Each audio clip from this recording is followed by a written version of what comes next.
মধ্যপ্রাচ্যে উত্তেজনার পারদ যখন চড়তে শুরু করেছে ঠিক সেই সময় আরব সাগরে যুক্তরাষ্ট্রের নৌবহরের সঙ্গে একটি অস্বাভাবিক ঘটনা ঘটেছে, যা সামরিক ও কূটনৈতিক মহলে নতুন প্রশ্ন তৈরি করেছে।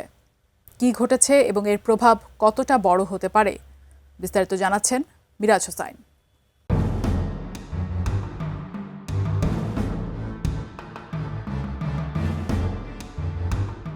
মধ্যপ্রাচ্য উত্তেজনার মধ্যেও আরব সাগরে মার্কিন নৌবহরের কাছে একটি ইরানি ড্রোন ভূপাতিত করেছে যুক্তরাষ্ট্র। মার্কিন সামরিক কর্মকর্তাদের দাবি ড্রোনটি আক্রমণাত্মক ভঙ্গিতে বিমান বাহিনীর রণতরী আব্রাহাম লিঙ্কনের দিকে এগিয়ে আসছিল, পরে সেটিকে গুলি করে ভূপাতিত করা হয়। এই ঘটনা এমন সময়ে ঘটল যখন ইরান ও যুক্তরাষ্ট্রের মধ্যে পারমাণবিক আলোচনার উদ্যোগ চলছে। মার্কিন সামরিক বাহিনী জানিয়েছে মঙ্গলবার আরব সাগরে বিমান বাহিনীর রণতরী আব্রাহাম লিঙ্কনের দিকে আক্রমণাত্মকভাবে এগিয়ে আসা একটি ইরানি ড্রোন ভূপাতিত করা হয়েছে। বিবৃতিতে বলা হয়, ইরানের শাহেদ 139 মডেলের ওই ড্রোনটি অজ্ঞাত উদ্দেশ্যে বিমান বাহিনী রণতরীর দিকে উড্ডয়ন করছিল। পরে একটি মার্কিন F-35 যুদ্ধ বিমান থেকে সেটিকে গুলি করে ভূপাতিত করা হয়।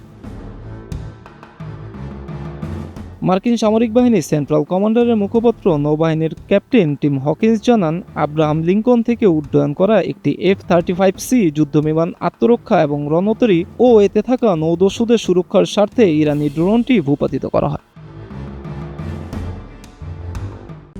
RICL TMX, যুগের পর যুগ স্থাপনা থাকে মজবুত। এই ঘটনায় কোনো মার্কিন সেনা আহত হননি এবং যুক্তরাষ্ট্রের কোনো সামরিক সরঞ্জামও ক্ষতিগ্রস্ত হয়নি বলে জানান তিনি। এদিকে ইরানি ড্রোন ভূপাতিতের এই ঘটনাটি এমন সময়ে ঘটল যখন কূটনৈতিকরা ইরান ও যুক্তরাষ্ট্রের মধ্যে পারমাণবিক আলোচনা আয়োজনের চেষ্টা চালিয়ে যাচ্ছেন। একই সঙ্গে মার্কিন প্রেসিডেন্ট ডোনাল্ড ট্রাম্প সতর্ক করে বলেন, ইরানের সাথে যদি কোনো চুক্তিতেও পৌঁছানো না যায় তাহলে খারাপ কিছু ঘটতে পারে। গত মাসে ইরানের সরকার বিরোধী বিক্ষোভ দমনের পর মধ্যপ্রাচ্য যুক্তরাষ্ট্র যে সামরিক শক্তি জড়ো করেছে তার সবচেয়ে দৃশ্যমান অংশ হলো Abraham Lincoln career strike group. বিক্ষোভ দমনের সময় সরাসরি হস্তক্ষেপের হুমকি কার্যকর না করলেও ট্রাম্প তেহরানকে পারমাণবিক গবেষণা থেকে সরে আসার দাবি জানান।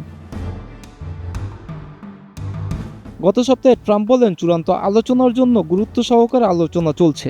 অন্যদিকে ইরানের শীর্ষ কর্মকর্তা আলী লারিজানি জানান, আলোচনার প্রস্তুতি চলছে। Miraj Hossain, ATN news.